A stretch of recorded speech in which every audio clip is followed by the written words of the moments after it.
My name's Nick, and I'm the founder of Hoolist. We make drug-free devices that use electrical energy to stimulate the vagus nerve, which, when done right, can calm the nervous system in as little as 30 seconds. I'm from Arizona. This is our warehouse behind me. I grew up playing competitive golf. I was really good, traveled the country. When I was a teenager, I was competing in all the biggest tournaments I could. I won a few small tournaments, did pretty well in some big ones. Like most teenagers, when you're playing a sport, you have these dreams of going pro one day. And I definitely had dreams of playing professional golf. And I had a spot, or at least I had a commitment to play at a big university when I was 16 years old.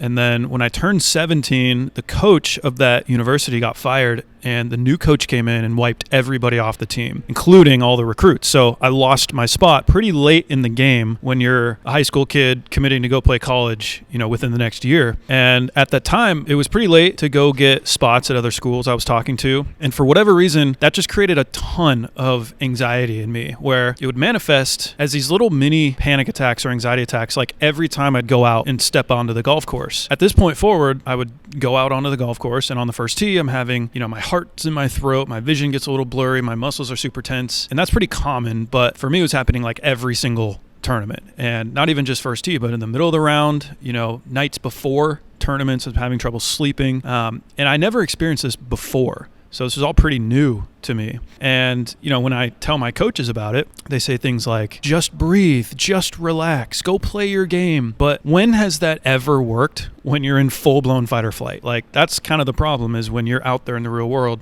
and you are in full-blown fight or flight mode, you can't breathe your way out of it. You can't meditate or force your way out of it. I ended up going to see a psychiatrist, and within 30 minutes of the first session, he prescribed me benzodiazepines. Now, benzos, it's like a Xanax. That is the strongest anti-anxiety medication that exists. It's highly sedative and it's highly addictive. Now, I didn't know this at the time. I just took them. I did notice when I was on them, I felt very calm, but I also noticed I felt very tired and a little bit of depression. I looked at the pill bottle and saw that some of the side effects were depression. It's a very depressing drug because when you're fired up, you want to kind of depress the nervous system, but these drugs just carpet bomb your nervous system. So your whole brain, your whole body just feels sedated and sluggish. You feel kind of like a zombie. And then the real problem is they don't actually solve the problem. What happens is this artificial chemical gets into your brain, and your brain now becomes dependent on this chemical in order to calm itself down. But your brain gets desensitized to it over time. So eventually you need more of it just to get the same feeling. And then if you ever get to that point where you're on a high dose of benzos, you cannot just stop taking them, because if you do, your brain goes into even worse fight or flight, and your anxiety is far worse than it was before. So it doesn't even treat the problem. It just makes it worse in the long term. And most of these people, when they're on benzos, they're on them for years. Ultimately, I never solved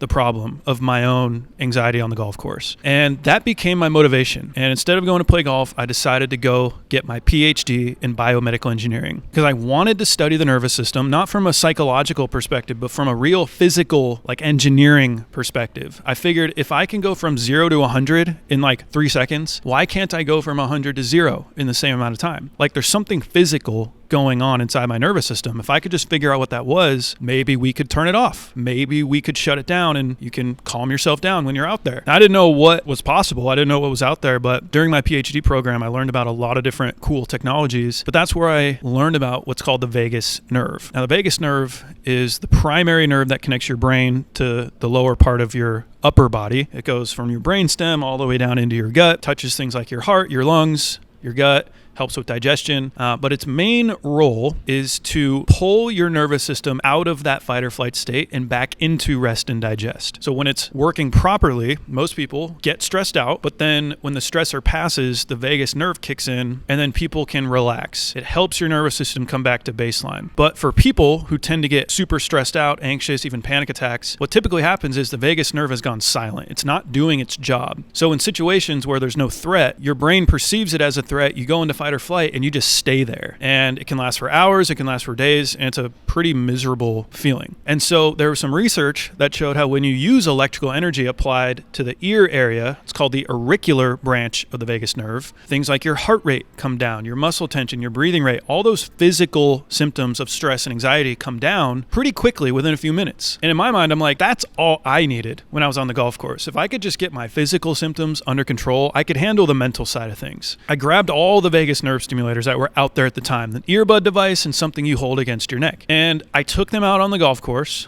tried them, and realized I didn't feel anything.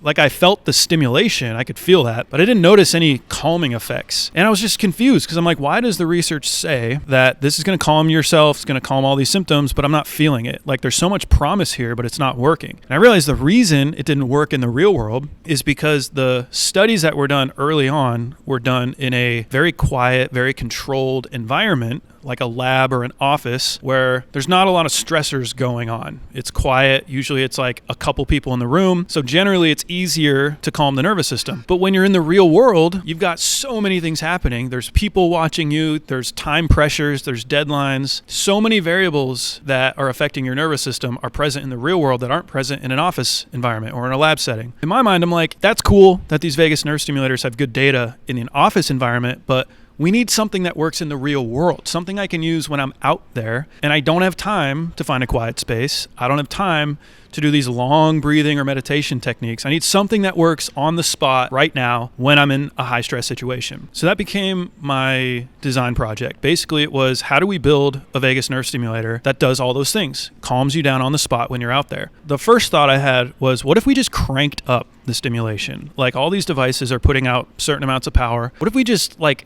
10x'd it? Like what would happen? Would it hit the nervous system or the vagus nerve even harder and cause it to work even faster? So that's what I did. And it shocked the heck out of me, like so uncomfortable. And I'm like, there's no way, no one's going to use that. There was some other research showing that higher amounts of power actually do cause faster results. So my thought was, okay, this has some data behind it. It's just not comfortable. So how do we make it comfortable? So I spent a year designing a new type of material that basically allows the current to flow through the material in a way that makes it soft and comfortable versus sharp and stimulating, right? Like that prickly feeling. And this material allowed me to turn up the intensity about 8 times higher than a typical earbud device. And when I took it out on the golf course, it was so potent. Like it was exactly what I needed. You just put this thing right under your ear, it hits the auricular vagus nerve, and within about 30 seconds, I felt that shift happen. And I was like, that's what I needed. Like this is the thing that I was trying to create and what I needed back when I was a competitive golfer. So I had this device. We can't just launch it. We have to test that it's safe and it works. Being a PhD student, I also had to do placebo-controlled research just to get the degree. So the first study we did was with about 150 individuals, just testing the safety of it. You know, before we even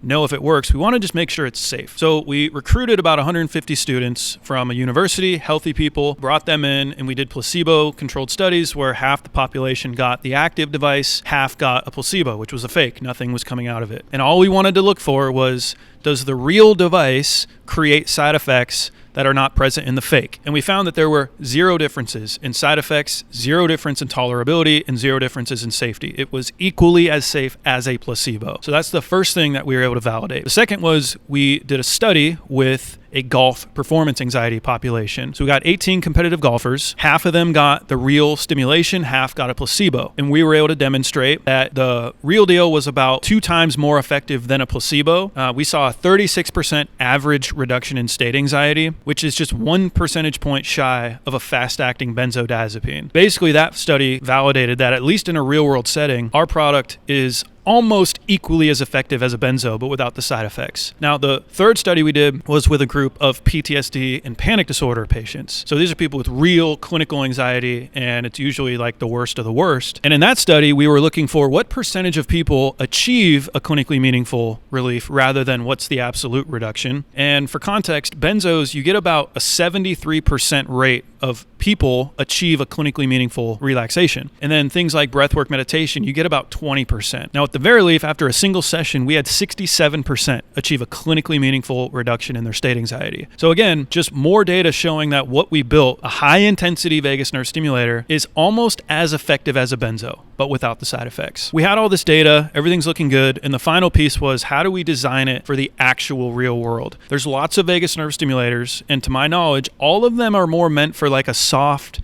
gentle relaxation, and they're usually these bigger devices with wires. You have to connect them to yourself. They're wearables. There's Bluetooth. You have to have an app just to use it, and all of them have this messy gel that you have to put on, which means you have to clean yourself when you're done. Now that's, fine, but typically that means that you're limited to using it in the home environment, like your living room. But most people experience stress in the real world, so I definitely wasn't going to use those when I'm out there in the real world. So the design inputs were, it had to be small, had to be portable, tool had to be easily accessible, no setup time, no wires, no Bluetooth, no messy gel paste, no apps, and that's what we built with the VeRelief Prime. It's a small portable device, fits in your pocket, you can take it with you everywhere, and anytime you're feeling stressed or overwhelmed, whether you're in the car, you're in the office, you're playing golf, doesn't matter where you are, you're on an airplane. You just pull it out, put it on your neck, and within 30 seconds, you've reset your nervous system. That is the goal of the VeRelief Prime. That's why it's different than everything else out there. If you're interested in the other vagus nerve stimulators, totally great, go try them. I'm just telling you that the reason we designed ours in the first place was for people in the real world